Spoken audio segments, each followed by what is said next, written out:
Hello YouTubers, this is the noobifier and welcome to part 1 of a series talking about using TrackIR within starcitizen. This is an unboxing, overview, and basic setup guide for TrackIR. It's important to first say that as a pointing and aiming device, it's very hard to beat a mouse. Because the mouse is very common and normally used on a stable surface makes it very competitive. The TrackIR hardware offers the user a premium solution for precise aim and view. Like most new skills, it has a short learning curve to get proficient. This video will help you get running and configured armed with the information that you need to get the most out of TrackIR. There's always been some debate about controller balance within starcitizen, fixed versus gimbals, and joystick versus mouse. Because gimbals can be aimed with a view cursor and the view cursor can now be controlled by TrackIR, joystick pilots can choose to use gimbals. Let's start with a basic breakdown of the hardware and what it all means. Included with the basic kit is a receiver emitter unit, a magnetic adjustable mount, the track clip, which is basically a reflector array, some documentation, and a warranty card. If you opted for the Track Clip Pro, you'll also have a headset-mounted IR unit. The Clip Pro tracks finer, rejects interference better, and will operate further from the sensor. The receiver operates in two basic modes, active and passive. Active emits an IR signature that's meant to be reflected back by means of the track clip. Passive relies on the powered series of IR LEDs from the Track Clip Pro, which is mounted to your headset. It's important to ensure that you choose the correct mode within the software. The device looks at the position of 3 IR signatures and is able to accurately interpret the corresponding motion. This results in a device that's able to track both head angle and head position. Place the receiver on the magnetic mount, ensuring the wire guide is at the rear of the unit. Center the unit on the monitor if you're using the reflectors, or offset the unit a little bit to the left if you're using the Track Clip Pro. Once the unit's in position, lock the wire into the guide and then run the wire to a USB port. There are 2 LEDs on the receiver. The left one lets you know that the sensor sees a target, and the right one will illuminate once the supported game is launched. Both will show orange when the tracking has been paused with the F9 key. Always remember to launch TrackIR before the game or it won't activate. And it's critical that you disable look ahead when using TrackIR with joysticks. Use right Alt and M for that. If you don't, the mark will be moved by the joysticks and the TrackIR, which is obviously not going to help anything. The Pro Clip is designed to accommodate a wide range of headphone types. It can be set to 2 clamp widths and will hold without damaging the finish.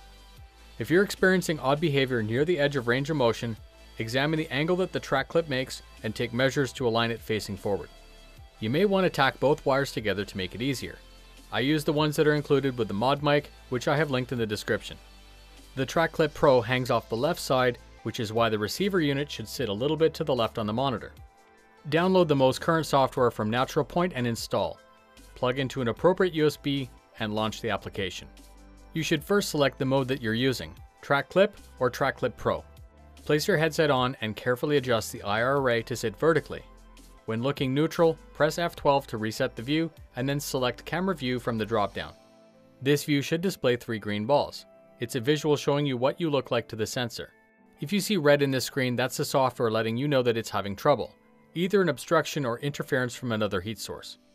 As you move around, you want the range of motion to be best captured in the middle of this grid.